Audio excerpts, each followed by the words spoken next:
రాధేయుడు కాదు నాయన, నీవు కౌంటేయుడివి. తొలి కాన్పునే దూరం చేసుకున్న ఈ దురదృష్టవంతురాలికి నీవు సూర్య భగవానుని కరుణాప్రసాదం కన్నా. అఖిల లోకాలకు వెలుగునిచ్చే భాస్కర దేవుడు ప్రసాదించిన ఈ జీవితాన్ని చీకటి చేసిన మాతృమూర్తివి నీవేనా తల్లి? అరమర లేక పసిగందుని గంగ కర్పించిన కరుణామయవి. ఈ కౌరవ సేనాపతిని ఆశీర్వదించడానికి వచ్చావమ్మా. అభిమానపడి ఏనాడు నీ జన్మ రహస్యాన్ని దాచాను, ఆనాడే నిన్ను ఆశీర్వదించే అర్హతను పోగొట్టుకున్నాను నాయన. అభిమానం, నీ అభిమానం ఎంతటి విపత్తు తెచ్చిపెట్టిందమ్మా. నేను కౌంటేయుడునన్న నిజం ఆనాడే తెలిసి ఉంటే రారాజు నన్ను చేరదీసేవాడా? నా అండ చూసుకునే పాండవులతో కయ్యానికి సిద్ధపడేవాడా? ఈ కురుక్షేత్ర మహాసంగ్రామం సంభవించేదా? నిప్పు లాంటి నిజాన్ని దాచి కురు వంశ కల్లోలానికే దారి తీశావు కదమ్మా.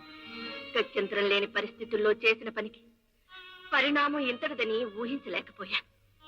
నాడు ఊహించలేకపోయినా నేడు ఈ రణయజ్ఞంలో ఎందరో వీరపత్తుల్లో మాంగళ్యాలు మసైపోతున్నావు, ఎందరో వీరమాతలో గర్భశోకంతో కుమిలిపోతున్నారో కళ్ళారా చూస్తున్నావు కదా.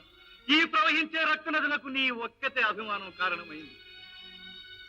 స్త్రీ హృదయం అమృతమయం అంటారే, ఇంతటి పాషాణం ఎలా కాగలిగిందమ్మా? కాక తప్పలేదు నాయన. ఒక క్షణం ఎంతగా మురిసిపోయాను, మరుక్షణమే నా బిడ్డను కానీనుడు కానీనుడు అంటూ లోకులు కాకులా పొడుస్తారని ఎంతగా కుమిలిపోయాను. కన్న ప్రేమకు కట్టుబాట్లకు మధ్య ఈ తల్లి హృదయం ఎంతగా పరితపించిందో నీకెలా వివరించింది ఆయన? భగవత్ ప్రసాదంగా నిన్ను పెంచుకునే వారి ఎవరి దరికైనా చేర్చమని ఆ గంగామ్మ తల్లిని ప్రార్థించి నిన్ను అప్పగించేనయ్యా. నాయన, గురుకుమారుల అస్త్ర విద్యా పరీక్షలో సాక్షాత్తు సూర్య భగవానుడిలాగా ప్రత్యక్షమై నీవు అర్జునునికి ప్రత్యర్థిగా నిలబడినప్పుడు నిన్ను చూడగలిగిన ఆనందానికి పొంగిపోయాను, అన్నదమ్ముల వైరానికి కృంగిపోయాను. నాటి నుంచి సుఖ దుఃఖాల మధ్య నలిగి నలిగి గుండె బలహీనమైపోయింది. వద్దమ్మా, వద్దు. ఈ మాతృహృదయ పరివేదన నేను భరించలేనమ్మా. కన్న తల్లి కోసం ఎన్నాళ్ళుగా నేను పడ్డ మనస్తాపం ఈనాటికి తీరింది. చాలమ్మా, చాలు.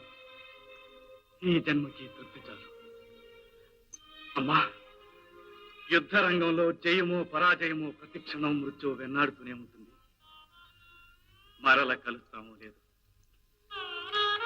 ఏం చేసి నన్ను మాతృ రుణం తీర్చుకోమంటావో చెప్పు, చెప్పమ్మా.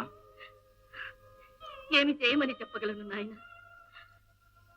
నిన్నింత వాణి చేసిన సుయోధను విడిచి నీ సోదరులతో చేరమని ఎలా చెప్పగలను?